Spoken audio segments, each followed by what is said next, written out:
Hello students, welcome back to our YouTube channel. So in today's video, we are going to learn about the first chapter of painting of senior NIOS, Prehistoric painting in India. In this entire course of painting, we are going to learn about the different types of art forms, which is first the prehistoric art, second is the medieval art, third is the contemporary art, and fourth is the folk and traditional art. So the first topic is Mirzapur rock painting. So these paintings are actually located 20 kilometers away from Mirzapur. There are special caves in the Kaimur hills known as Likhunia and Bhaldaria. These caves are home to the ancient paintings which are created by the people of that era. There are in total of 250 rock shelters in these caves of Kaimur hills. Now what are rock shelters? So rock shelters are places where large rocks form a natural roof kind of a thing, creating a protective space underneath. So the people of those times can rest there and take shelter there. Also, those people used to make art work on those on the walls of those rock shelters. The painting includes various themes and depict many types of animals. For example, you might see pictures of elephants, tigers, and even domestic animals like cattle. So what do we learn from these Mirzapur rock paintings? These artwork helps us to learn and understand that what life was like thousands of years ago. They show both wild and domestic animals, reflecting how early humans interacted with their environment and animals. So children, here in front of you there is a picture of Mirzapur rock painting. So ये painting basically एक hunting की rock painting है जिसमें दिखाया गया है कि एक इंसान हॉर्स राइड कर रहा है एंड टाइगर को चेस कर रहा है to kill him. So it use to be like पहले के एरा में हंटिंग काफ़ी कॉमन था for their daily living. Painting में भी ये दिखाया गया है कि ग्रुप में people are surrounding a group of animal to hunt them, which shows teamwork. So they to make this painting, you all can see they have used colors like red, black and yellow. So पहले के लोगों के पास इतना variety of colors available नहीं था जितना कि आज हमारे पास available है. So therefore they use these colors to make their paintings or pictures to stand out. So when they drew these paintings at that in that era, they gave more details to the figures of animals because during that time the animals were very important to them for their food and their daily life.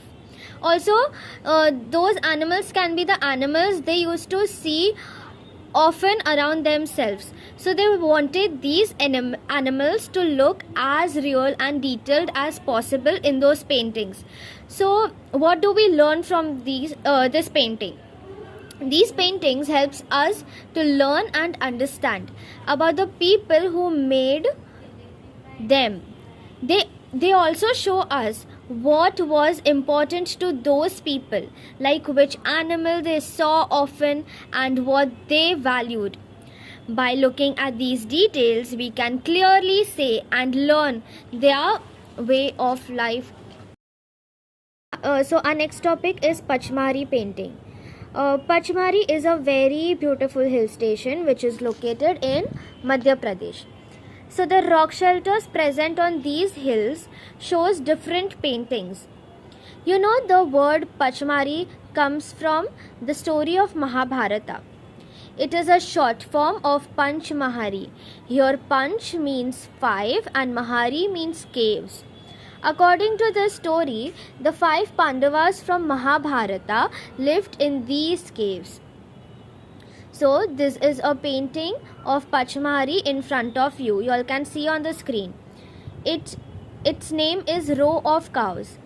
It has a person taking the cows to a field. Can you see the cows and persons are drawn in such a simple and geometrical way? And background is just in reddish brown color and figures are drawn in white. The cows and person might not be drawn so neatly or arranged very neatly, but I guess it's okay, because the painting shouldn't be about perfection, but it should be about the message it delivers to us.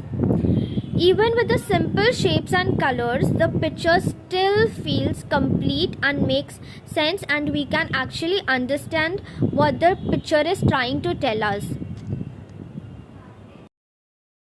So the last topic of this chapter is Bhimbetka. So Bhimbetka is a place which is near Bhopal and in Madhya Pradesh, where you can actually find more than 750 rock shelters. The paintings here were made in the Mesolithic art form. Mesolithic art includes simple abstract designs with small carvings and rock paintings that actually depict animal and human figures. Can you see the picture here? The painting depicts a scene with several human figures and different kinds of animals. The people are holding various weapons, showing they are either hunting or capturing the animal. The figures are dynamic and full of action. Like, it actually feels that every character is doing something. It feels like moving. So in this picture you can see that there are 4 men who are hunting different animals and trying to tame a horse. It's actually interesting to see how the artist has drawn the people and animal, showing their shapes clearly. The bow in the painting is special because it wasn't shown in older artworks. Like till now, whichever painting we saw, none of them had a bow in it, but this painting actually has a bow. This type of painting is still created by the Warli painters in Maharashtra. If you all have seen Warli paintings, from this we actually learn about the hunting practices of early humans and tools they used and how they depicted their activities in art. It also shows the continuity of traditional art form through the work of contemporary Warli painting. In conclusion, we learn from this chapter that prehistoric paintings in India were dated back to the Stone Age era, and which provides us information about how people used to live there and their beliefs. Also, the paintings which were made depict the daily life of those humans, like which included hunting, dancing. Then the artists who made the paintings in that time, they used natural colors which were made of minerals and plants. So also they painted using their fingers, which is really interesting. So also we learn that also we get to learn about the cultures and social life of that era. Kind of tools they used to use, what type of clothes they used to wear. So yes, the chapter discusses how to protect these ancient artworks and the problems faced in doing so. Here we end with this chapter. I hope you all understood. If any queries, you can drop the questions down in the comment section.